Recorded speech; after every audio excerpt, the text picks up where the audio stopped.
y demás, su privado es relativamente débil, porque pues les interesa mucho la parte también de tener mayor cantidad de publicaciones, tratar de acaparar la mayor cantidad de información. Tienen muchas publicaciones, tienen muchas citas, pero su factor de impacto se disuelve porque simplemente están acaparando la información. Ellos tratan de que el sistema Open Access en algún momento sea pues más taquillero, ¿no? Sin embargo, pues las otras revistas tienen filtros más importantes y en su momento van a tener menos trabajos, pero de mayor calidad. Ya mencionamos el proceso editorial la semana pasada. Nosotros tenemos un manuscrito. Ese manuscrito, por supuesto, ya cubre todos los criterios de las normas para los autores para esa revista en específico. Se revisa. Primero es si es apropiado para la revista. Si en algún momento tenemos que comprobar que eso tiene apego a las normas, si sí las tiene, va a un proceso de revisión por pares. Los revisores generalmente van a revisar el título, el abstract, encabezado, referencias, tablas, una lectura rápida del texto. Van a generar un reporte a los editores y regularmente los editores pues vamos a revisar ese proceso regularmente por revisión por 2 o 3 revisores y sobre eso vamos a generar una conclusión, ¿no? Cuando recibimos todos los comentarios, no solamente es uno, no solamente es el de su trabajo, hay muchos más. Mientras más importante sea uno dentro de la cadena de la revista, por supuesto vamos a tener que filtrar y pasar más cosas y en ocasiones eso también puede tomar un tiempo, ¿no? Y si aunado a eso, pues no tenemos un nombramiento exclusivo para la revista, sino hacemos investigación, damos seminarios, somos directivos y demás, seguramente le vamos a dedicar unos minutos que en algún momento nos quedan libres y seguramente el proceso de revisión pues va a ser más pobre, o como editores también el proceso va a ser más pobre y se nos pueden ir más errores. Rechazar trabajos que seguramente no tenían por qué rechazarse o aceptar trabajos, por supuesto, que no tenían por qué aceptarse, ¿no? Puede haber el rechazo completo, para eso no hay apelación prácticamente, hay revisión con cambios, probable aceptación o hay la parte de aceptación. El proceso que ya mencionaba, por supuesto, de los artículos que ingresan, básicamente un poco solamente de estos trabajos en algún momento pueden ir a la revisión por pares, ¿no? Básicamente en el proceso de revisión entre editor, jefe y editores puede ser rechazado inmediatamente. Esto pasa más en las revistas de tipo Nature, revistas de alto impacto. Sin embargo, en las revistas como Plus One, Frontiers en general, o revistas de las academias o demás, literalmente el editor en jefe en algún momento decide a qué editor se le va a enviar. Este editor en su momento decide si el trabajo va a revisión o se rechaza, pero prácticamente todos los artículos van a revisión. Y el problema es que finalmente recae la responsabilidad en los evaluadores de rechazar el trabajo. Mucho del trabajo que en algún momento me llega y tengo que trabajar en generar comentarios como revisor, pues lamentablemente desde el editor pudieron haber dicho que no era válido, que no tenía la suficiente fuerza, sobre todo de tipo científico, en algún momento rechazar ese trabajo, ¿no? Entonces, muchas veces dejan la responsabilidad, lamentablemente, los editores o los revisores de rechazar el trabajo. Y en muchas ocasiones los revisores pueden decir, sí, tiene que hacer recomendaciones mayores, pero cuando hay recomendaciones mayores, básicamente implica que el análisis está muy mal hecho o que el diseño experimental es muy mal hecho. Básicamente le deja la responsabilidad al editor, dice, no lo rechazo, pido todos estos experimentos, y el editor en ocasiones dice, bueno, te damos el chance, ¿no?, para poder replicar, y en ocasiones el autor no tiene la capacidad de responder a todas esas preguntas que en algún momento hicieron los revisores, ¿no? Entonces, cuando implica una major revision, implica, por supuesto, hacer mucho trabajo experimental o de diseño, de fondo, reescribir el artículo, y la probabilidad en algún momento de que el trabajo sea aceptado posterior a una major revision puede ser incluso mínima, ¿no? Entonces, cuando hay revisiones ya mínimas, pues por supuesto ya implica afinar algunas cosas, hacer un análisis muy específico en alguna parte del trabajo y la posibilidad de aceptación es mayor. Ahora, en este proceso, por supuesto, mencionaba que la circulación entre los editores es muy importante, que en algún momento puede llevarnos al rechazo inmediatamente, ¿no? Entonces, bueno, para eso ya comentaba, las revistas como Nature tienen pues prácticamente una asignación de editores según se va recibiendo. Uno recibe prácticamente una lista ahí donde dice, hay estos trabajos, puede uno incluso descargar los archivos previo a que se nos asignen. Esto es privado, por supuesto, y uno en algún momento puede decir, sí me interesa recibir este trabajo, no me interesa, y uno va palomeando ahí. En algún momento uno acepta ser el editor de algunos trabajos en los cuales uno considera que tiene la expertise, y que tiene uno los elementos en algún momento para decidir si el trabajo es aceptado o no, ¿no? Básicamente es lo que me comentaba, es la pantalla de lo que yo veo de los manuscritos, de lo que estoy editando y demás. Actualmente pues estoy en 2 revistas del grupo Nature, estoy en Scientific Reports y estoy también en Molecular Psychiatry. Entonces, el proceso es, y bueno, revisor en algunas otras revistas, ¿no? Entonces, el proceso de evaluación de las revistas, pues, por supuesto, del acto impacto, pues va a ser más hacia las conclusiones novedosas o de alto interés, conclusiones que supongan un gran avance, y lo que hemos comentado en otras ocasiones, datos que en algún momento proporcionen un sólido apoyo con las conclusiones. Esto es muy básico, esto es algo que vamos a estar revisando todo el tiempo y que fue tema, por supuesto, al momento de escribir el artículo. Comprensión de los mecanismos, nuevas direcciones para futuras investigaciones y para algunos tipos de artículos, aplicaciones, por supuesto, cuando hay un desarrollo tecnológico importante y avances, por supuesto, dentro del mundo de la ciencia, ¿no?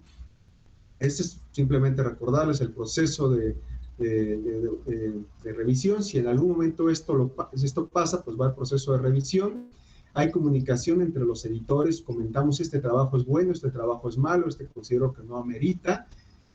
Hay algunas situaciones que tendríamos que evaluar en algún momento, previo a la evaluación. Primero, si el trabajo tiene una presentación clara de una pregunta. Este proceso en algún momento no pasa en todas las revistas, sobre todo en las que tienen menos de 5 el factor de impacto, lo que comentaba. El editor lo manda simplemente a los revisores y deja en los revisores como el peso de revisar el contenido, y uno como revisor en ocasiones se da de topes contra la pared porque dice el trabajo definitivamente nunca me debió llegar porque es pésimo, ¿no? Entonces suele suceder, sobre todo me pasa mucho, y no es por echarle piedra a la revista de salud mental. Soy parte del comité también de esta revista, del Instituto Nacional de Psiquiatría, y en muchas ocasiones me dice el editor, oye, tengo un trabajo de este tipo, ¿te interesa revisarlo? Y le digo, ya lo checaste, está bien, hay muchas cosas que mejorar y demás. Y me dice, sí, sí, está buenísimo, ¿no? Entonces lo recibo y cuando veo digo, no, este trabajo está terrible, ¿no? ¿Cómo le regreso a este que ya me lo envió y yo tengo que enviarlo a revisión? Entonces es terrible en algún momento cuando no se hacen filtrados adecuados, y eso pasa regularmente en las revistas de muy bajo factor de impacto, ¿no?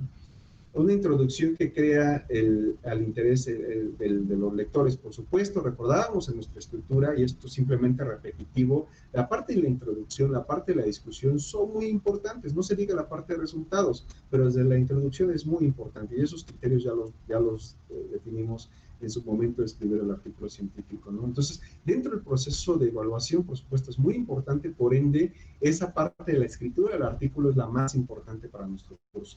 Datos sólidos y bien controlados, por supuesto, una discusión que ponga el artículo en la perspectiva de descarte, explicaciones alternativas también, lo que mencionábamos, no de repente no solamente lanzar ideas, sino apoyarnos siempre en los resultados que nosotros tenemos, ¿no? La parte de suposiciones, estirar datos y demás, eso simplemente para mí ya es un criterio al momento que leo la discusión de rechazar el artículo a pesar de que tenga datos muy buenos, ¿no? Simplemente por las proyecciones en algún momento hicieron un trabajo in vitro y encontraron que si molécula sí participa para detener la proliferación de ese tipo de célula, y simplemente ya están argumentando que esto va a ser la cura para cáncer, ¿no? El proceso editorial, el proceso de revisión lo vamos a ver en la siguiente sesión. Básicamente estamos haciendo un recordatorio de la semana pasada. Es cuando ya enviamos las evaluaciones a revisores, eso lo vamos a ver en la siguiente sesión.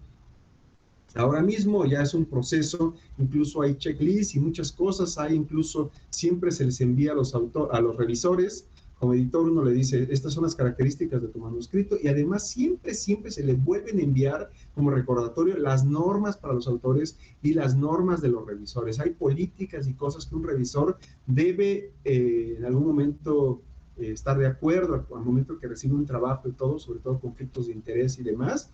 Hay varios filtros para mencionarlos, por favor, mencione esta forma, y básicamente estas cajitas pues van permitiendo que en algún momento en estos recuadros se ponga la información que es más relevante para los autores, ¿no? Entonces, básicamente el proceso de revisión ya en las revistas es extremadamente didáctico. Básicamente uno tiene que ir colocando en las cajitas, incluso también ya hay una serie para las revistas en Frontiers, por ejemplo, en PLOS ONE es un checklist donde uno va colocando puntos flechitas y reúne uno de esos criterios y al final te da un puntaje. Si hay un puntaje por debajo de eso, básicamente la revista te dice, este artículo debe ser rechazado, debe ser aceptado con comentarios mayores o con comentarios menores, ¿no? Entonces, el proceso también de revisión se está acelerando de alguna forma y siempre quedan estas cajitas para agregar comentarios que pueden ser muy particulares para el análisis, para la parte de introducción, para la parte de discusión de los resultados. Los informes, pues incluso puede haber también algunos fallos técnicos, los editores a menudo reciben recomendaciones contradictorias de los evaluadores. Esto habrá que evaluar también si tienen una experiencia técnica diversa, poseen antecedentes conceptuados variables, si juzgan al manuscrito según sus propios criterios. En algún momento, lo vamos a ver en la siguiente parte, los evaluadores o revisores en algún momento pueden tener un sesgo hacia ese tipo de trabajo, puede haber conflicto de interés. Si un revisor, si yo como editor envío a un revisor y ese revisor hace comentarios extremadamente vagos o no le dedicó el tiempo al trabajo, además, definitivamente eso es un revisor que jamás voy a volver a invitar, ¿no? En algún momento también pueden existir revisores que en algún momento puedan incluso agregar comentarios que pueden ser hasta agresivos para la parte de los autores. En ocasiones pueden utilizar términos muy despectivos y demás. Como editor, definitivamente prefiero censurar esa información que en algún momento puede ser desagradable para uno como autor revisar ese tipo de cosas, ¿no? Entonces, o hay comentarios que van solamente para el editor, para que el editor los lea, y no van para los autores. Entonces ahí los revisores pueden echar muchas cosas, incluso comentarios personales hacia los autores y demás, y esa información en algún momento puede ser desagradable. Cuando uno ve que hay demasiados conflictos de interés, yo prefiero enviarlo a un tercer revisor a quedarme con los comentarios de ese evaluador, a pesar de que en algún momento tenga comentarios técnicos muy valiosos, ¿no? O sea, considero que en algún momento la parte humana de ese revisor definitivamente no fue tan buena, entonces prefiero finalmente descartarlo. Y a la vez también hay gente que de verdad no sirve para revisor. O sea, puede escribir trabajos buenos y hacer buena ciencia, pero no es bueno para revisar o en ocasiones no tiene un bagaje más allá de su área de conocimiento, y cuando el trabajo no está centrado en su área de expertise, pues simplemente no puede buscar información hacia otras áreas y participar como un científico finalmente evaluando trabajo. Recordemos que no todos somos expertos dentro del área, pero como científicos si utilizamos adecuadamente nuestras herramientas dentro de un buen curso en metodología de investigación, por supuesto, podemos encontrar información relacionada con el tema. En algún momento seremos capaces de emitir un criterio de si el trabajo tiene la calidad o no, ¿no? Pero no todo el mundo quiere hacer un trabajo de búsqueda como para asegurarse que el trabajo que se está presentando es bueno. Al final del día son los editores y no los revisores quienes deciden en última instancia lo que se publica en una revista. El mayor trabajo, los revisores pueden decir punto A, punto B, pueden incluso sugerir una major revision en algún momento, pero uno como editor, si se toma el tiempo de revisar el manuscrito y demás, a pesar de las recomendaciones, uno puede decir el trabajo se rechaza, o si, a pesar de que los revisores digan el trabajo es pésimo, debe rechazarse, si uno considera que el trabajo tiene la calidad y que en algún momento el autor puede superar esos comentarios de los revisores, uno puede considerar que el artículo vaya a una major revision en lugar de rechazarse, ¿no? Pues bueno, eso es prácticamente un recordatorio de lo que vimos la semana pasada. Tenemos todavía tiempo suficiente como para avanzar como para la parte de revisión. Me interesa que los dos temas queden pues muy claros, sobre todo porque uno tiene que ver con el otro, ¿no? Uno ya como editor dice el trabajo tiene méritos y ver el proceso de revisión. Entonces aquí vamos a enfrentarnos en algunos aspectos de cómo lo ve el revisor. Es nuestro colega finalmente, es otra persona que está haciendo ciencia al igual que nosotros, es otra persona que tiene las mismas preocupaciones que nosotros, tiene alumnos, tiene que conseguir recursos para financiar sus proyectos, tiene problemas personales, tiene que dar conferencias, tiene que dar una clase, tiene que dirigir una institución, tiene pues muchas otras cosas alrededor, ¿no? Entonces, finalmente eso es la discusión de un trabajo científico por nuestros pares, por nuestros colegas, y en ocasiones lamentablemente el proceso pues no es tan académico porque finalmente somos humanos. Entonces vamos a platicar algunos aspectos históricos también respecto a qué ha pasado en el proceso de revisión. Simplemente comentar que el peer review es una herramienta relativamente moderna. Básicamente, en 1936, por ejemplo, uno de los artículos de Einstein fue rechazado por la revista Physical Review, y en ese momento Einstein se acababa de enfrentar a algo que se conoció como el peer review. Mencionemos que previo al concepto de lo que conocemos ahora como el peer review, pues bueno, las sociedades pues tenían un comité, sobre todo la Royal Society, de evaluar los trabajos científicos a partir de un grupo académico, por supuesto, de quienes formaban esa sociedad. Entonces era muy local, no había comité internacional, simplemente había aquellos que se encontraban pues prácticamente allá, ¿no? Y que se podían reunir. Entonces para la Royal Society pues básicamente era lo que sucedía en Londres, ¿no?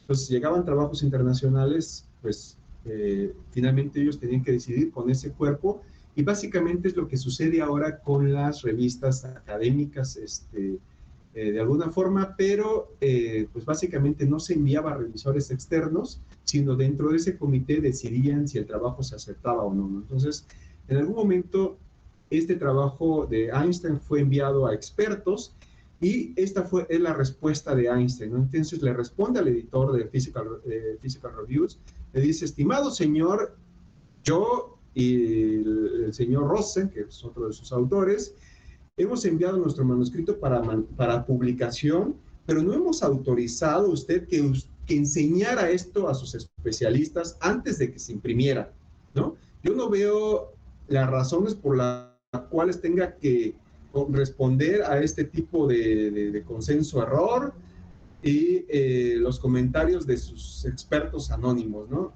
Dado este incidente, yo prefiero publicar mi trabajo en algún otro lado, ¿no?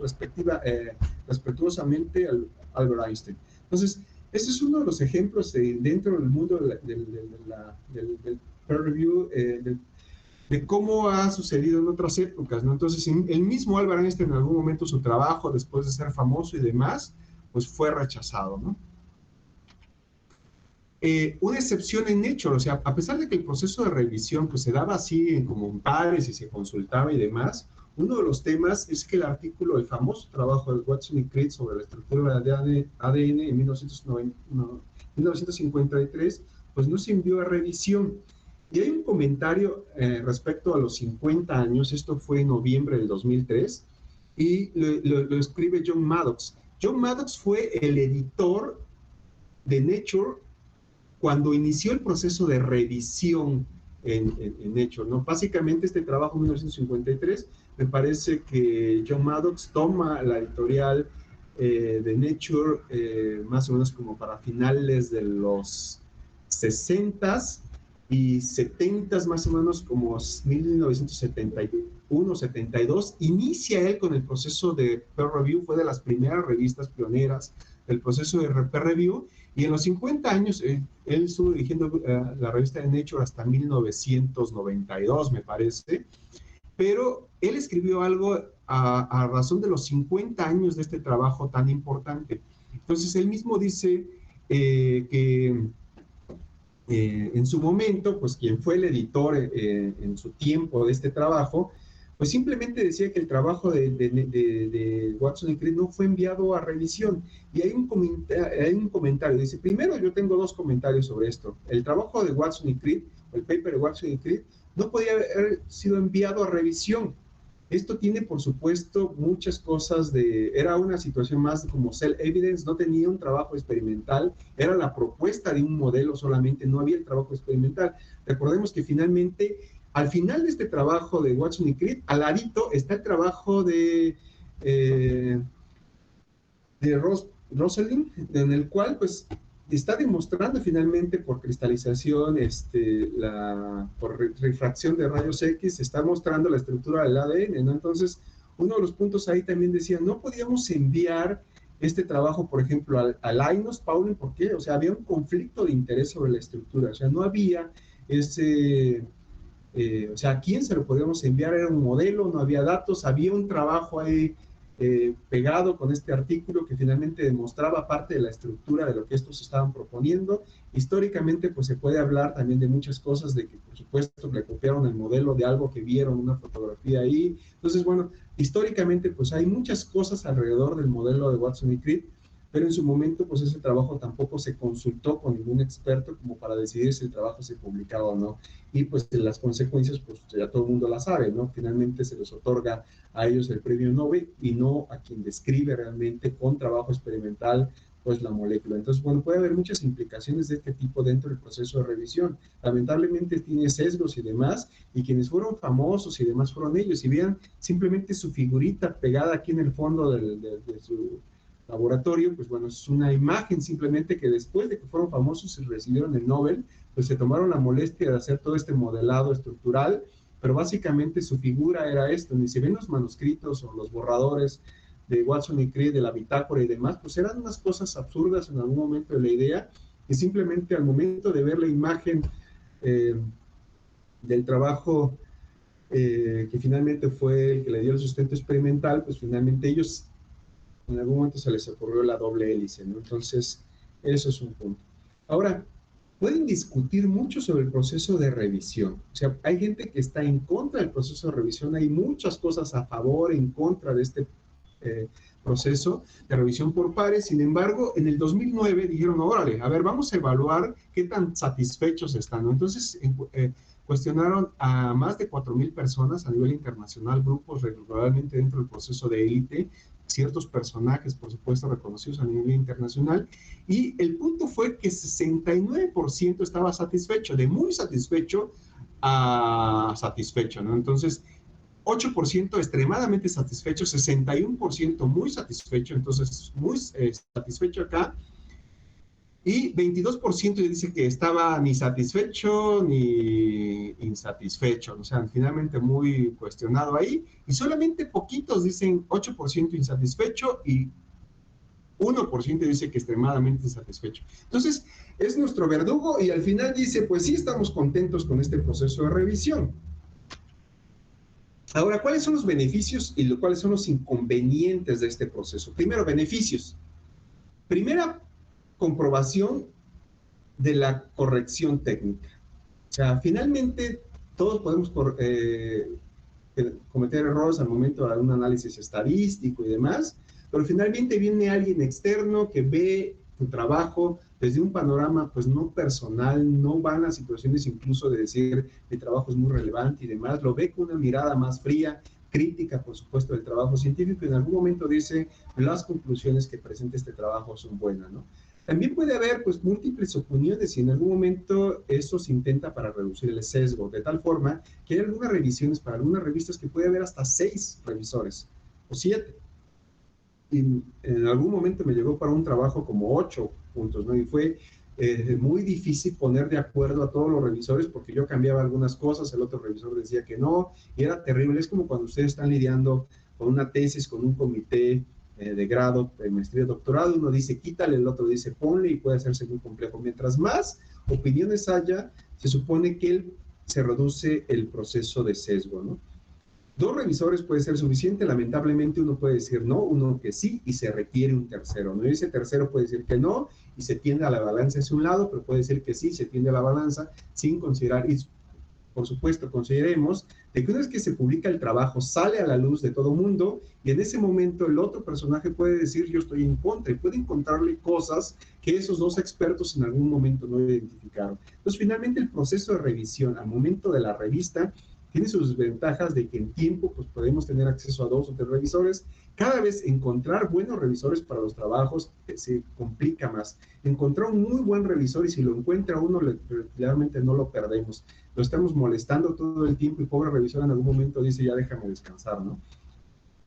Ocasionalmente se puede detectar fraude dentro de los beneficios, desafortunadamente, y lo vuelvo a repetir, los editores, los revisores no deberían de ser entes policíacos ahí como para estar detectando si este autor mintió o no. no tendría que recaer una culpa. Uno como investigador debería de acatarse a criterios tanto científicos como éticos y demás de publicación, y cuando uno le da de enviar el trabajo, pues debería estar convencido que lo que estamos enviando es real, que fue corroborado incluso por el grupo, por colegas, por un comité de ética de investigación de nuestra institución, que tiene un respaldo incluso en nuestra institución, nuestras instituciones nos aceptan por la reputación que nosotros tenemos y demás, ¿no? Tiene inconvenientes también. Primero, no es una ciencia exacta, no es lo mejor que existe. Se han corroborado diferentes modelos. Lo voy a explicar ahorita de otros procesos de revisión. Unos tienen pros, unos tienen contras. El modelo no siempre ha funcionado y simplemente no hay modelo perfecto de evaluación para investigación científica. Finalmente, no garantiza evaluaciones consistentes.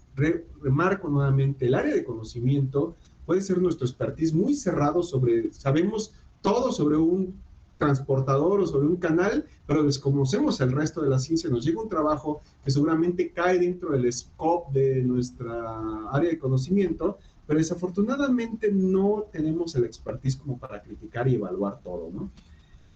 Se hace más lento el proceso de publicación. Previamente habría repositorios y se sigue manejando. Las sociedades de física lo mandan a un repositorio y no va a un proceso de evaluación. La evaluación es en línea una vez de que el trabajo ya se publica y sobre ahí vienen comentarios de colegas y demás, ¿no? Pero tampoco ha resultado ser un proceso de evaluación efectivo. Nunca es 100% objetivo, por supuesto. Somos humanos. Si el personaje nos cae mal, nos vamos a ir a la yugular con ellos. Implícitamente requiere honestidad, y esta es la parte más importante. En ocasiones se nos puede ir muchas cosas. Cuando colaboramos con colegas y demás, no estamos tampoco para evaluar si realizaron los procesos adecuadamente y demás. O sea, uno confía en la otra persona y dice, órale, ¿no? Hacemos una colaboración y dices, a mí me toca una parte, a mí te toca otra. Como grupo, pues uno concentra esa información y no hacemos otra cosa más que confiar que los datos que nos está proporcionando ese colega en algún momento son los adecuados, ¿no? Tampoco vamos a ir a ver, quiero ver de qué muestra, de dónde salió el resultado y corroborar ese tipo de cosas, ¿no? O sea, finalmente considero que estamos hablando con gente honesta. Entonces, ¿qué tipos de peer review hay? ¿Ciego o doble ciego? En el ciego, regularmente los autores no saben cuáles son los evaluadores, y en el doble ciego, ni los autores ni los evaluadores saben quiénes son, ¿no? Pero, sin embargo, los revisores, de alguna forma, sí sabemos en algún momento quiénes son los autores. O sea, los grupos son muy pequeños, la gente que está trabajando en un tema muy específico, pues todo el mundo lo conoce. En particular, por ejemplo, tengo un área en la cual simplemente he sido el único que ha publicado sobre ese tema, trasplantes de células orexinergicas en modelos de narcolepsia, y pues cuando envío un trabajo, pues ya saben perfectamente quién fregado lo está haciendo, ¿no? Hace un poco hicieron un trabajo muy parecido con unos animales knockout y demás. Inmediatamente ese trabajo me llegó a mí para revisión. Entonces el mundo conoce que alguien está trabajando específicamente dentro de un área, y cuando alguien más lo hace, pues prácticamente es la persona de referencia para decirlo, pues evalúalo tú, ¿no? Entonces uno conoce perfectamente de qué grupos, de dónde viene esta información y demás. Entonces la comunidad científica es muy pequeñita. Al igual en México, uno conoce quién más está trabajando dentro de nuestra misma área, no nos conocemos. Y lamentablemente en ocasiones no nos llevamos por conflictos de interés. Entonces, una vez en la administración pasada, pues resulta que los comités y todo beneficiaban a mi contraparte, ¿no? Pero luego ahora en la otra comisión a mí me tocó evaluar, entonces ahora me desquito de mi colega. Pero el siguiente periodo seguramente ellos van a estar en la comisión del SNI, ahora ellos me van a atacar a mí. Es una situación desagradable, lamentablemente, esta situación de conflictos de interés, y en algún momento sería más fácil invitar a nuestro enemigo, por así llamarlo, y decir, a ver, vamos a tomarnos un café, ya me hiciste la vida imposible en esta parte, yo sé que tú me evaluaste, ya te hiciste la vida imposible en esta parte, ya vamos a tratar de ser objetivos. Si tienes un conflicto de interés, dímelo directamente a mí, pero pues no siempre se puede, ¿no? Entonces, lamentablemente ustedes como estudiantes pues entran en este tipo de situaciones, en ocasiones no pueden colaborar con el grupo de al lado simplemente porque su tutor no se lleva con ellos, ¿no? Entonces es una situación en algún momento molesta, y eso me gustaría que a futuro pues estas situaciones cambiaran, ¿no? Hay un sistema abierto y vamos a comentar ventajas. En algún momento se intentó hacer y no se logró. Se comentan abiertamente los artículos en línea, era quién podía evaluarlo. El punto es de que mucha gente en este proceso abierto, pues en ocasiones se utilizan nicknames. Entonces, así como en Twitter alguien pone una cuenta horrible ahí y pues se va a soltar y va a decirle miles de cosas al presidente, pero no le va a poner como Juan Pérez Bautista dice que tú eres un terrible, ¿no? Entonces, ese es el problema. O sea, cuando uno tiene el anonimato, pues dice muchas cosas, pero cuando uno tiene que presentarlo como real, pues no lo hay. Entonces, también esta situación de que si pongo mi nombre y yo soy el revisor, pero él me va a revisar mi próximo trabajo, ahora se va a desquitar. Entonces, esta situación de abierto tampoco ha funcionado y lo vamos a comentar directamente. Transparente. La correspondencia entre autores, editores y evaluadores se publica junto con el artículo, sin embargo sigue siendo anónimo, no aparece el nombre de los evaluadores. En las revistas de Frontiers ya aparece el nombre de los evaluadores, pero al final y el revisor en algún momento puede decir si quiero aparecer o no quiero aparecer, ¿no? Entonces, este es un ejemplo de Peer Review doble ciego. Esto lo hizo la Universidad de Case Western. Eso fue en 1998. E hizo un modelo de un trabajo que tiene la mayor evidencia, que es un ensayo controlado y aleatorizado con 118 manuscritos enviados a varias revistas médicas, donde a los revisores se les ocultó la identidad. Entonces, no sabían los revisores quiénes eran los autores. Y al final es lo mismo, o sea, en algún apartado de las citas, en algunos comentarios del tipo de trabajo de previamente hicimos esto, pues básicamente ellos conocían quiénes eran los autores. Les digo, nuevamente, la comunidad científica es tan pequeñita que básicamente uno sabe quién está haciendo determinada cosa dentro de un área de investigación, ¿no? Entonces, al final la conclusión de este trabajo publicado en JAMA en 1998, con este modelo doble ciego que muchos han intentado decir, no se pueden los nombres de los autores, no funciona. Simplemente decía, el ocultarle a los revisores la identidad de los autores tampoco mejora la calidad de la revisión. Es lo mismo, uno sabe quién está haciendo ese tipo de trabajo. El peer review abierto es en 2006. Nature en general fue una revista pionera también en la cual hizo un proceso abierto. Le dijo, vamos a comentar todo lo que está sucediendo dentro del proceso de evaluación y vamos a reportar esta información y demás. Y realmente nadie quería participar en este trabajo. Primeramente, sabía la situación pues cegada, en el cual se conocía quiénes eran los autores, pero los autores no sabían quién eran los revisores, ¿no? Entonces ese fue su punto de comparación, pero hubo muy baja participación. Nadie quería participar de una forma abierta de que se conociera quién era el revisor. Cuando aceptaban participar, los comentarios eran de baja calidad, sobre todo técnicos. Es decir, uno no se quiere ir en contra porque va a aparecer mi nombre y ahora el autor se va a dar cuenta quién lo revisó, y si a él le toca revisar ahora mi trabajo, va a ser imposible. Sobre todo en estas revistas pico, donde básicamente son 4, 5, hasta 10 grupos a nivel internacional que están trabajando en lo mismo. Y básicamente se encuentran en simposios, se encuentran en congresos y demás, y ahí son cuates, ¿no? Aunque en el mundo científico en algún momento diga uno, me toca revisar tu trabajo. Entonces es más subjetivo en algún momento que el autor no conozca quién son sus revisores. Y este ensayo definitivamente se abandonó, o sea, no duró más de un año porque el proceso era muy baja participación y nadie quería en algún momento que se mostrara quién era el revisor, ¿no? Los comentarios eran menos fuertes y por supuesto para el proceso de revisión decía vamos a tener más problemas en algún momento porque se van a aceptar trabajos que seguramente en algún momento no tienen el mérito y se van a aceptar porque qué tal si a ti más adelante te toca revisarme y no me aceptas mi trabajo, ¿no? Cuando el proceso es transparente, eso son las evaluaciones, pero evaluaciones anónimas, es decir, la revista acepta el trabajo, pero publica toda la comunicación que hubo entre los autores y los revisores, pero jamás se revela quiénes fueron los revisores. Este modelo lo tiene la revista EMBO, que es una revista alemana, se encuentra en Heidelberg, uno de los institutos más famosos dentro de la comunidad científica a nivel internacional. Incluso cuando entra uno al edificio es tan bonito que tiene unas escaleras ahí como de doble hélice, o sea, es un lugar impresionante y además pues, la ciudad muy bonita, un castillo medieval, genial y demás.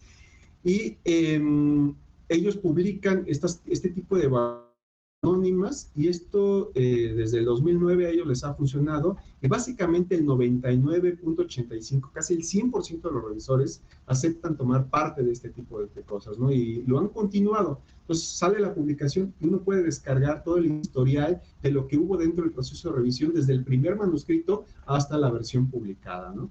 Esto hasta el momento no se ha detectado una disminución de la calidad de las revisiones y indica una mayor transparencia en las decisiones editoriales. Es un modelo bonito, sin embargo, pues ahora algunos revisadores dicen, es que ahora debo ser más cuidadoso de cómo escribo las cosas, no tengo que utilizar términos que en algún momento puedan ser ofensivos para la comunidad científica y demás. Entonces eso también es bueno, porque en algún momento los revisores pueden tomarse las cosas muy personales y en ocasiones son más las críticas a la persona que al trabajo científico, ¿no?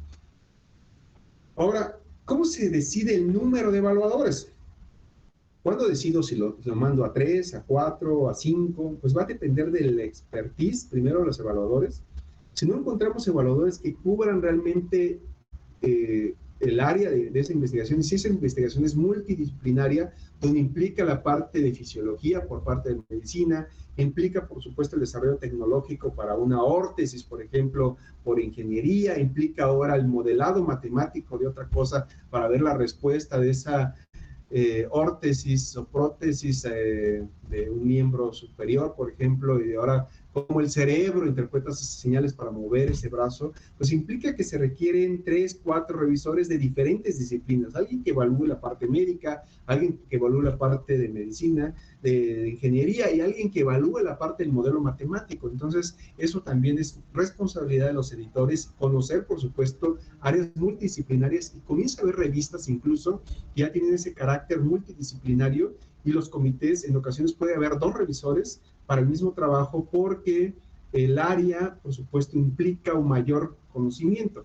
Ahora, las áreas comienzan a evolucionar, cada vez somos más, tenemos que hacernos más expertos en diferentes disciplinas. Ya no podemos decir que un médico solamente es experto dentro de su área, sino por supuesto tiene colaboración y colegas que están tomando decisiones dentro del mundo de la resonancia magnética, por ejemplo, ¿no? Donde participan físicos, ¿no? Para hacer todo el modelado ahí que van a ocupar en algún momento para hacer el análisis de esos datos. O alguien que está en la parte genómica necesita de la gente que va a encargar de analizar esa base de datos enormes, ¿no? Y alguien que está en su computadora simplemente corriendo análisis y análisis y análisis, mientras el otro se encuentra en el laboratorio procesando las muestras o haciendo la parte experimental. Entonces, cada vez es más complejo y cada vez se requiere un mayor número de evaluadores para ese tipo de trabajos que puede ser en algún momento multidisciplinario.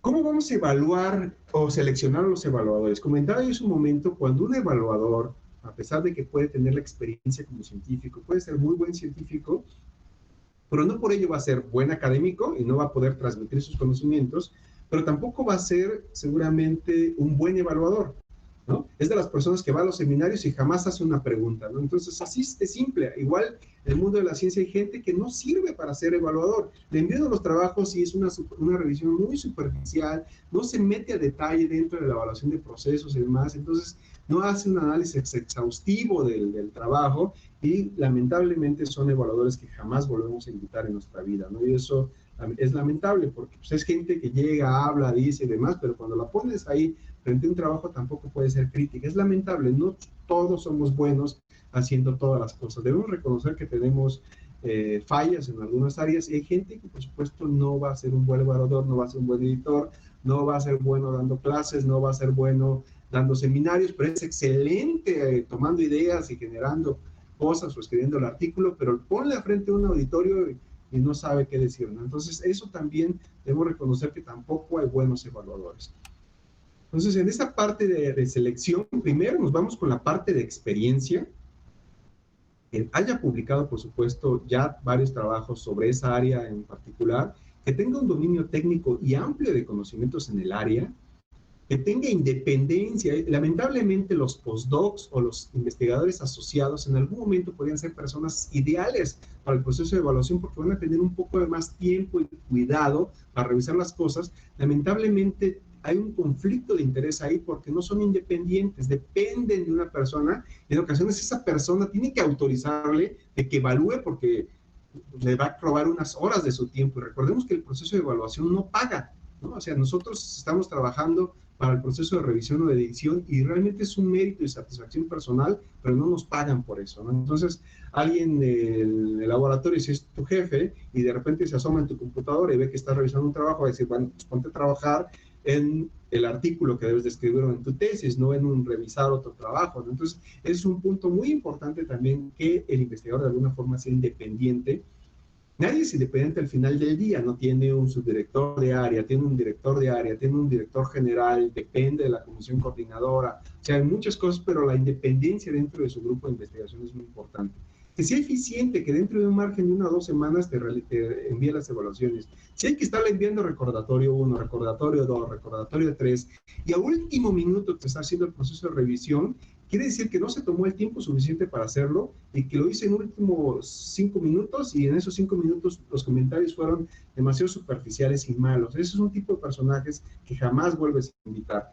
Que tiene que ser justo, imparcial, que dé críticas constructivas, por supuesto, al trabajo. Estos son revisores escasos, cuando los encuentra uno, quisiera uno tenerlos siempre, invitarlos siempre, por supuesto, para revisar tus trabajos.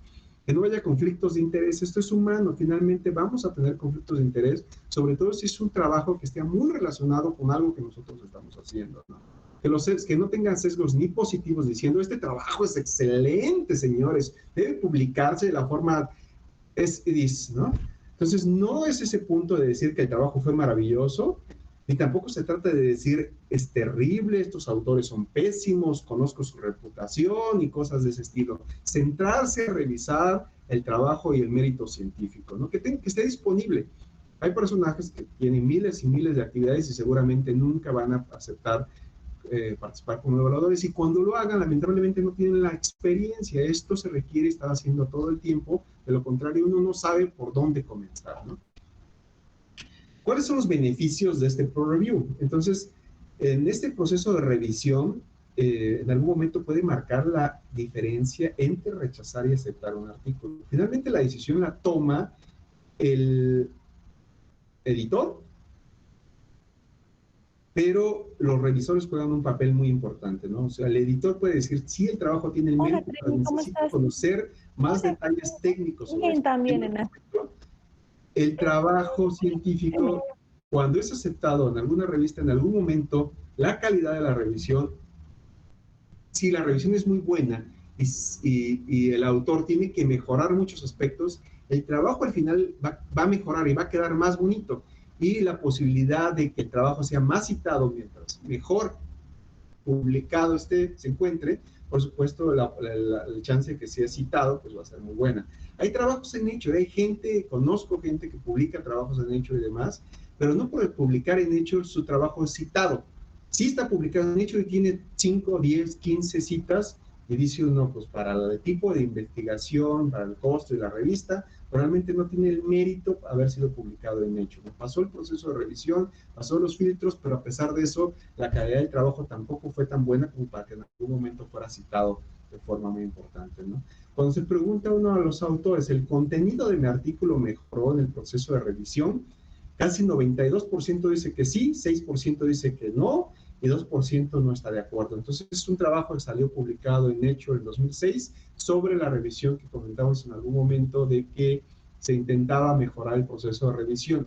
Sobre esos años, 2005, 6, 7, 8, 9, 10, existía mucho debate si el proceso de revisión era el adecuado. Esto es por modas. Vuelve a aparecer en este momento, sobre todo en la crisis de COVID en este momento, de que el proceso de revisión seguramente no es el más efectivo. Se están filtrando, están saliendo trabajos que no tienen el mérito, han salido publicaciones incluso en relación a homeopatía con COVID, y desafortunadamente el proceso de revisión no es tan bueno y efectivo en algún momento como para hacer una buena selección de esos trabajos que en algún momento tienen el mérito, ¿no? Entonces, a pesar de todos los problemas, podemos decir que la mayoría se encuentra satisfecho con el proceso de revisión, no contentos, porque nadie está contento al momento de que le critican su trabajo, pero que el proceso de revisión nos ayuda a mejorar el trabajo. La primera versión que nosotros enviamos, que en su momento muchas veces he dicho que esa primera revisión debería ser perfecta, que el proceso de revisión no tendría que estarnos diciendo que nuestro inglés está mal, no tendría que decirnos que estamos citando mal los trabajos, no tendría por qué decirnos